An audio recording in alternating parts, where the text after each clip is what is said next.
اس بچے کے پاس ایک صلاحیت تھی جس صلاحیت نے میری تقریر کو محفوظ کر دیا.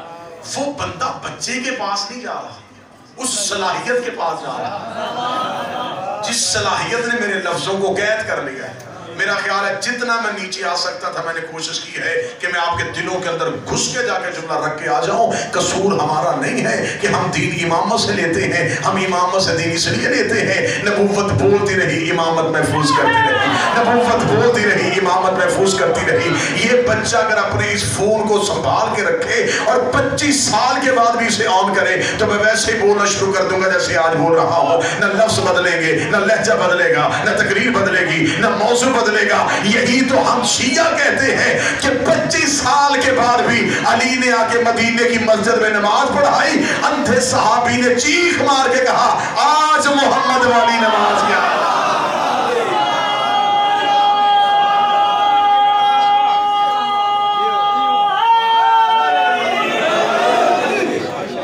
تو اس میں قصور ہمارا کیا ہے؟ قصور ہمارا نہیں ہے. دین معصوم سے لینا پڑے. قرآن حافظ سے پڑھو, محافظ سے پوچھو. قرآن قاری سے پڑھو, وارث سے پوچھو. دین ہمیں سوائے معصوم کے کوئی نہیں دے سکتا. مزاج کے نہیں پتا, نبوت کے مزاج کے نہیں پتا. نبوت کے مزاج کا صرف امام کو پتا. اس کے انتہائی واقعات, اتنے واقعات ہیں کہ رات گزر جائے اور واقعات میں پڑھتا جاؤں کہ امامت نبوت کے مزاج کو کیسے سمجھتا. میں ایک واقعہ پڑھ دیتا ہوں. توجہ ہے صاحب. مکہ سے جب رسول پاک ہجرت کر کے مدینے آ گئے نا تو مکے میں ایک شاعر تھا, کیونکہ عرب شاعری تو سارے کرتے تھے. تو وہ بھائی جان نبی کے بارے میں گستاخانہ شعر لکھتا تھا. ہر لمحے اس نے معاذ اللہ نبی کے خلاف گستاخانہ شعر. مکے میں مسلمانوں کی تعداد تھوڑی تھی, خاموش رہے. مدینے نبی آ گئے, مسلمان ہجرت کر کے مدینے آ گئے. وہی شاعر ایک دن مدینے کے بارڈر میں تھا. صحابہ نے دیکھ لیا, ان کا بندہ وہی ہے جو نبی کے خلاف شعر لکھتا تھا, ہے بھی اکیلا.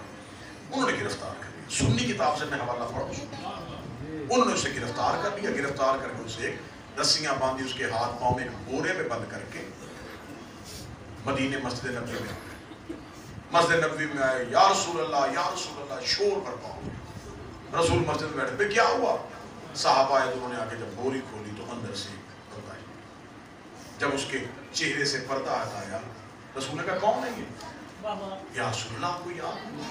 یہ وہ شاعر مکے والا, وہ جو آپ کے خلاف گستاخانہ شعر لکھتا تھا. آج ہمارے ہتھے چڑھ گیا, ہم نے گرفتار کیا. کھچا کھچ مسجد بھری ہوئی. رسول نے اس کی طرف دیکھا, اس کے لب خشک ہوئے, چہرے پہ موت کی زردی. کہ اب تو مسلمان مجھ سے بدلہ لیں گے, اب تو نبی مجھ سے بدلہ لیں گے. رسالت میں آپ کے چہرے کے تیور بدلے. رسول نے صرف ایک جملہ کہا, کوئی ہے جو اس کی گستاخ زبان کاٹے؟ اتنا کہنا تھا, یوں تلواریں نیاموں سے لبیک یا رسول, ہم حاضر. کاٹنے والے زیادہ ہو گئے. رسول نے کہا رک جاؤ, اینا علی ابن وہ میرے چچا کا بھائی علی کہاں ہے؟ امیر المومنین کو بلایا گیا. رسول نے فرمایا یا علی اس کی گستاخ زبان کا. امیر المومنین نے اسے بازو سے پکڑا, مسجد سے باہر لے گئے. وہ جو رش نبی کے پاس تھا وہ سارا پیچھے آنکھوں کے سامنے تصویر آ رہی ہے, وہ سارے پیچھے چلے گا. زبان کٹنے لگی. پہلی سزا ہے اسلامی, پہلی سزا مدینے میں ہونے لگی ہے. اس سے پہلے اسلامی سزا کوئی تھی, اب پہلی سزا ہونے لگی ہے. آج ہم پہلے دشمن سے بدلہ لینے لگے ہیں, اور بدلہ بھی علی کے ہاتھوں سے ہونا ہے. امیر المومنین سے مسجد سے باہر لے گئے. رش پیچھے, لوگ پیچھے. ایک پورا گھیرا باندھ کے بندے کھڑے. امیر المومنین نے تلوار نکالی, اس کے ہاتھ کی رسیاں کاٹی, اس کے پاؤں کی رسیاں کاٹی, اس کے ہاتھ کھول لے, پاؤں کھول گئے. اب وہ کھڑا ہے, بھاگ سکتا ہے نہیں. چاروں طرف سامنے علی تلوار لے کے کھڑا. امیر المومنین اس کے قریب گئے,